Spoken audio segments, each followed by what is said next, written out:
Halo guys, jumpa lagi di channel Artsa World Story. Di video kali ini kita akan membahas tentang raja yang menguasai hampir seluruh benua Asia.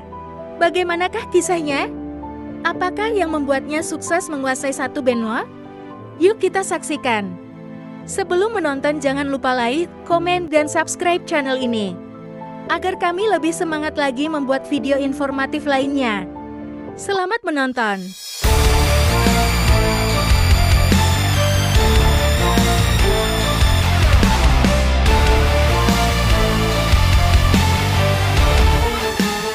Genghis Khan atau Chinggis Khan adalah pendiri Kekaisaran Mongol yang memerintah dari tahun 1206 hingga kematiannya pada tahun 1227.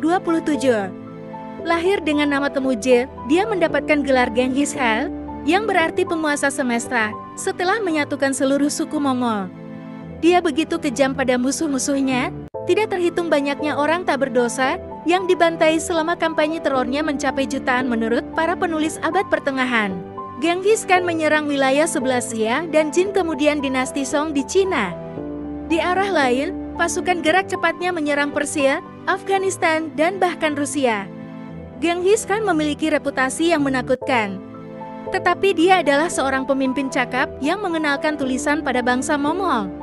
Menciptakan kode hukum pertama, mendukung perdagangan, dan memberikan kebebasan beragama dengan mengizinkan seluruh agama menjalankan ibadahnya dengan bebas di setiap wilayah Mongol. Dengan cara ini, Genghis Khan membangun pondasi sebuah kekaisaran yang akan menguasai 1/5 wilayah dunia di bawah para penerusnya. Kehidupan awal Genghis Khan. Kisah hidup Genghis Khan diceritakan terkadang secara fantastis di dalam bagian-bagian dari Secret History of Mongol yang kemungkinan berasal dari awal pertengahan abad ke-13 dan juga sumber-sumber dari Arab dan Cina. Dia lahir dari kedua orang tua bangsawan dan diberi nama Temujin yang dinamakan menurut seorang tawanan Tartar. Tanggal lahirnya tidak diketahui dengan pasti, meskipun beberapa sarjana memilih tahun 1162 dan yang lain memilih tahun 1167. Menurut legenda, sang bayi menggenggam gumpalan darah di tangan kanannya yang merupakan pertanda bahwa hal-hal buruk akan segera terjadi. Ibu Temujin bernama Hulon, dan ayahnya, Yisugai, adalah seorang kepala suku. Dia mengatur pernikahan putranya dengan Borti, yaitu putri dari seorang pemimpin suku Mongol yang berpengaruh, Dai Sechen. Namun, sebelum rencana itu dapat terwujud, ayah Temujin diracun oleh musuhnya. Temujin baru berumur 9 atau 12 tahun pada saat itu, sehingga dia tidak dapat mempertahankan kesetiaan para pengikut ayahnya. Akibatnya dia dan ibunya diasingkan ke stepa Asia dan ditinggalkan untuk mati di sana. Namun, keluarga yang terasing ini mampu mencari nafkah dan bertahan hidup dari wilayah tersebut semampu mereka. Beberapa hal bertambah buruk ketika Temujin muda ditangkap oleh seorang pemimpin klan musuh. Kemungkinan akibat sebuah peristiwa di mana Temujin membunuh salah satu saudara tirinya Betar, yang mungkin mewakili cabang keluarga yang telah merebut kekuasaan Yisugai.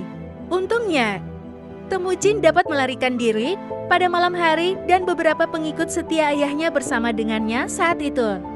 Dia bergabung dengan Togeril yang merupakan kepala suku Kerai, sebuah suku yang pernah ditolong oleh ayahnya. Temujin kemudian menikahi tunangannya yang dulu, Bort. Kepemimpinan dan bakat bela diri Temujin tak lama lagi akan membawa kemenangan atas musuh-musuhnya dan pasukannya semakin bertambah banyak. Konflik dengan seorang kepala suku semakin bertambah suram saat dia dengan kejam merebus para tawanannya di dalam 70 kuali besar. Temujin terbukti tidak dapat dihentikan dan mampu menyatukan sebagian besar suku-suku pengembara yang menjelajahi padang rumput Asia Tengah. Setiap suku terdiri dari klan yang berbeda, tapi saling berhubungan, sehingga menciptakan sebuah jaring aliansi di antara mereka. Temujin membuat dirinya menjadi pemimpin yang dominan melalui campuran diplomasi, kebaikan, dan penggunaan kekuatan dan hukuman yang kejam. Suku-suku yang telah dikalahkan dipaksa untuk bergabung ke dalam pasukannya, atau dibunuh hingga tak tersisa. Temujin sendiri begitu berani di dalam pertempuran dan seringkali memberi hadiah untuk keberanian. Hal ini ditunjukkan kepada seorang lelaki yang telah dikalahkannya bernama Jepye. Dia diangkat menjadi salah satu jenderalnya karena bertahan dalam serangan kavaleri dan menembakkan panah yang membuat Temujin terjatuh dari kudanya saat pasukannya semakin bertambah banyak. Dalam jangka waktu 10 tahun atau lebih, Temujin berhasil mengalahkan musuh-musuhnya seperti suku Tartar, Kerit, Naiman, dan Merkit. Kemudian, sebuah konfederasi Mongol bertemu di sebuah pertemuan besar atau Kurultai di Sungai Kerulen pada tahun 1206 dan secara resmi mengangkat Temujin sebagai pemimpin mereka. Dia diberikan gelar Genghis Khan yang artinya adalah penguasa semesta, yang merupakan ejaan dalam bahasa Mongol adalah Chinggi. Tetapi kata Genghis lebih dikenali sampai saat ini dan kata itu berasal dari para sarjana Arab yang tidak memiliki huruf K di dalam bahasa mereka. Tujuannya sekarang adalah menggabungkan sumber kekuatan ini dengan kemampuan berkuda dan memanah bangsa Mongol yang tidak hanya menguasai tradisi musuh di wilayah-wilayah yang berdekatan tetapi juga mendirikan sebuah kekaisaran yang dapat menaklukkan wilayah terkaya di Asia. Genghis mungkin tidak memulai rencana ini, tetapi itulah yang pasti terjadi. Terlepas dari jabatannya yang tinggi, Genghis tetap bersama dengan para pengikutnya dan tinggal di dalam kemah berbahan felt yang mudah dipindahkan atau disebut juga yurt. Sampai kekaisaran Mongol didirikan, para suku pengembara ini memang tidak membangun kota atau desa, namun mereka biasanya berpindah dari satu padang rumput ke padang rumput lainnya saat musim berubah. Khan yang Agung tidak selalu melihat masa lalu, tetapi dia memaksa agar bahasa Mongol yang sampai sekarang diucapkan secara lisan dibuat menjadi bahasa tulis menggunakan aksara Turki Uyghur. Oleh karena itu, sebuah kode hukum yang disebut Yasa dapat dibuat dan berisi di antara ketetapan-ketetapan lainnya, berbagai hukuman untuk kejahatan-kejahatan tertentu.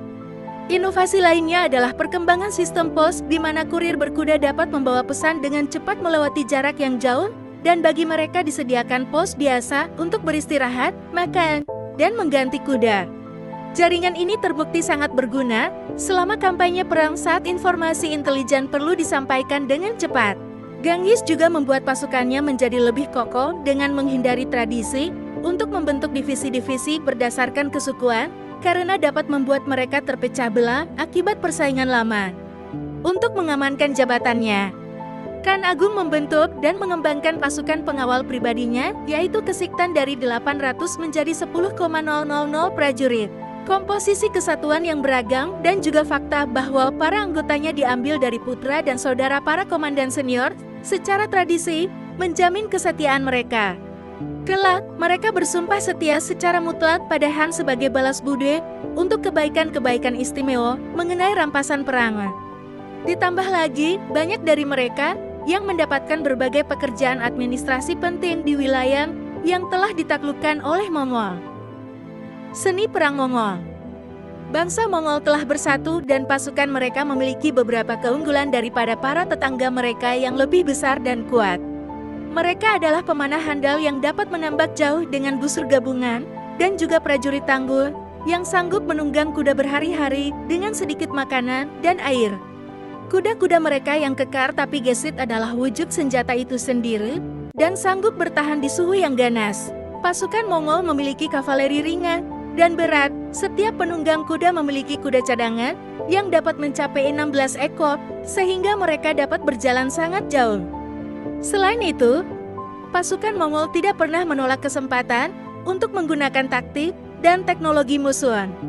Mereka tidak hanya membawa mobilitas menakutkan ke dalam seni perang Asia, tetapi karena fleksibilitas, mereka dapat cepat beradaptasi dengan jenis-jenis pertempuran yang lain, seperti perang pengepungan dan penggunaan mesil, serta kapal pertama kali menggunakan milik Cina. Setelah mereka menyadari bahwa milik Afghanistan lebih unggul, mereka pun menggunakannya. Menggunakan keahlian dan inovasi musuh telah menjadi kelebihan yang umum, karena para menteri dan para komandan Khan sendiri berasal dari 20 negara yang berbeda.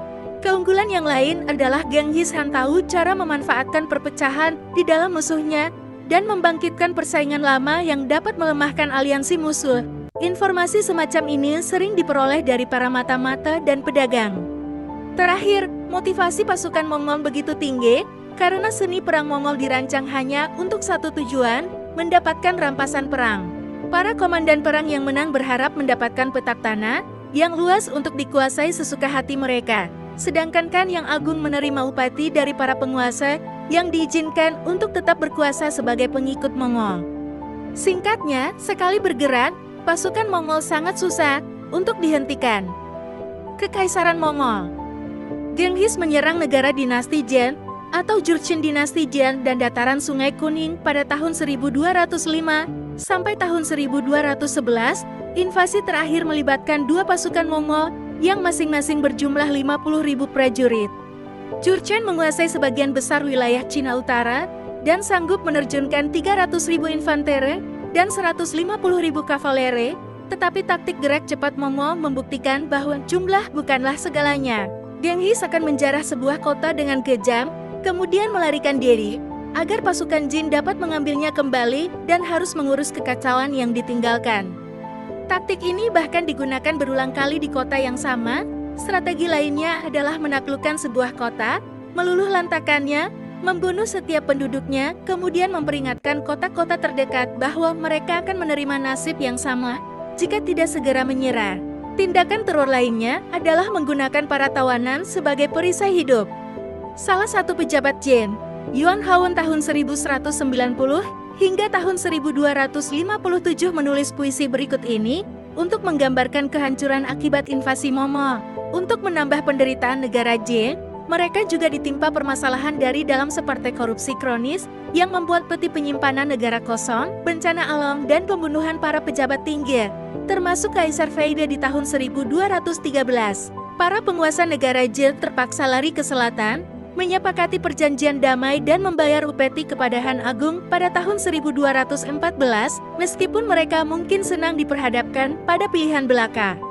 Mongol kembali menyerang negara Jin di tahun 1215 saat mereka memindahkan ibu kota ke selatan, dan Genghis menganggap tindakan ini adalah penyangkalan status mereka sebagai pengikut. Genghis kan jauh dari kata puas dengan kehancuran Cina yang akan segera terjadi dan dia pun mengarahkan pasukannya ke barat daya dan menyerang wilayah yang disebut Turkistan, Uzbekistan, dan Iran saat ini pada tahun 1218 dan tahun 1220.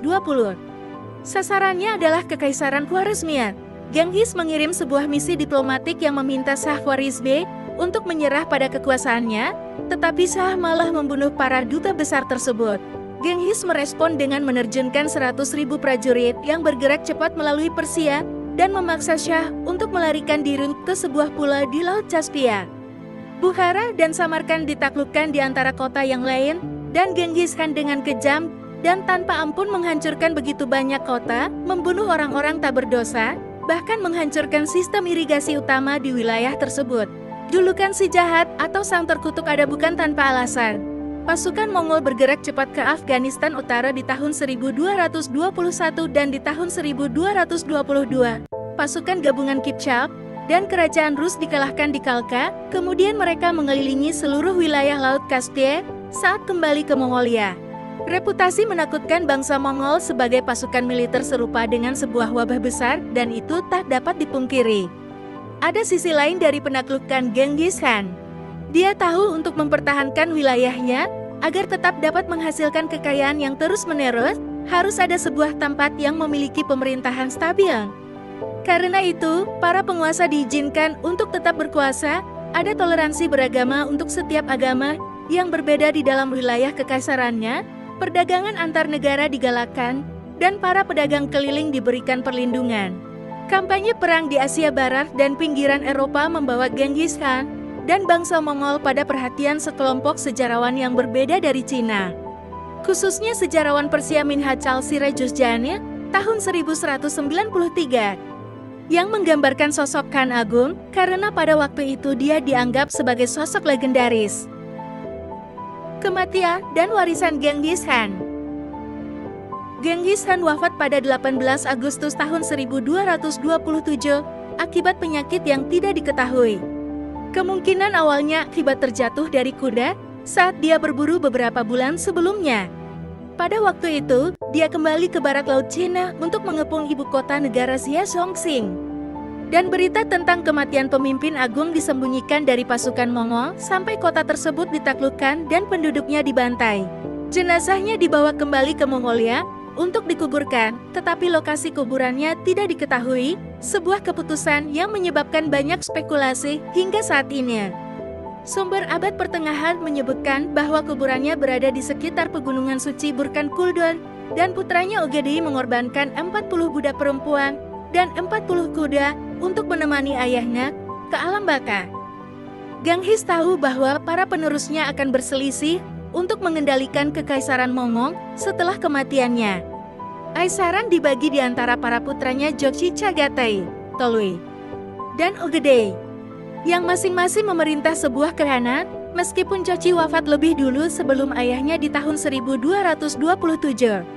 Dan Ogedei, putra ketiga, menjadi Khan Agung selanjutnya pada tahun 1229, sebuah jabatan yang akan dia pertahankan hingga kematiannya di tahun 1241.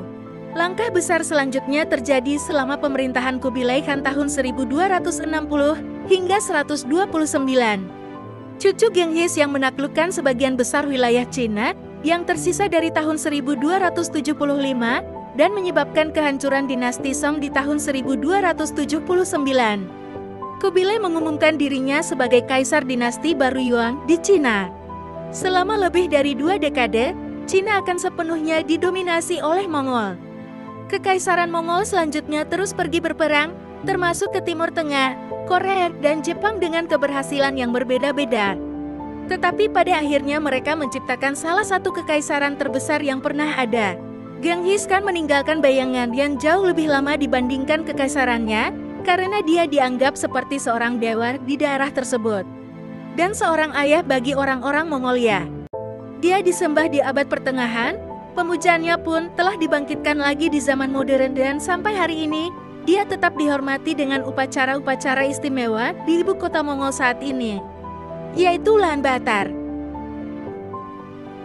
Demikianlah kisah Genghis Khan, seorang raja yang terkenal sadis oleh musuh-musuhnya, dan pemilik strategi penguasaan yang sangat sukses hingga berhasil menguasai seluruh daratan Asia. Terima kasih sudah menonton. Sampai jumpa di video selanjutnya.